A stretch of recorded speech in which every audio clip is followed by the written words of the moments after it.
ഇപ്പോൾ തിരുവനന്തപുരത്ത് നിന്നൊരു വാർത്തയിലേക്കാണ് നമ്മൾ ഇനി കടക്കുന്നത്. തിരുവനന്തപുരം വർക്കലയിൽ വയോധികനെ ഇടിച്ചിട്ട് വാഹനം നിർത്താതെ പോയി. വർക്കല കൈരളി ജ്വല്ലറിയുടെ ജനറൽ മാനേജർ നസീർ ഖാനാണ് അപകടത്തിൽപ്പെട്ടത്. അപകടത്തിന്റെ CCTV ദൃശ്യങ്ങൾ പുറത്തു വന്നിട്ടുണ്ട്. ആ ദൃശ്യങ്ങളിലേക്കാണ് ആദ്യം.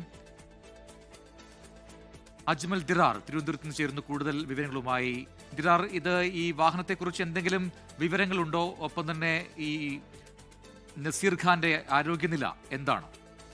പ്രജിൻ, ഇന്ന് വൈകിട്ട് 6:30യോടെയാണ് പള്ളിയിൽ നിന്നും പ്രാർത്ഥന കഴിഞ്ഞിറങ്ങവേ കൈരളി ജ്വല്ലറിയുടെ ജനറൽ മാനേജർ നസീർ ഖാൻ അപകടത്തിൽപ്പെട്ടത്.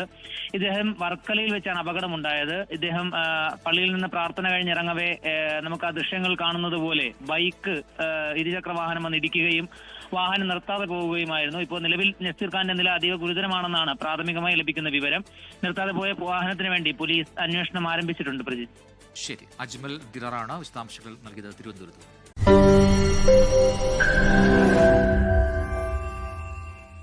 ലോകത്തെവിടെയായാലും ഏത് സമയത്തും 24 വാർത്തകളും ഓഗ്മെന്റഡ് റിയാലിറ്റി പാക്കേജുകളും എക്സ്പ്ലെയിനറുകളും വിശദമായി കാണാൻ ഞങ്ങളുടെ YouTube ചാനൽ നിങ്ങൾക്ക് സബ്സ്ക്രൈബ് ചെയ്യാം.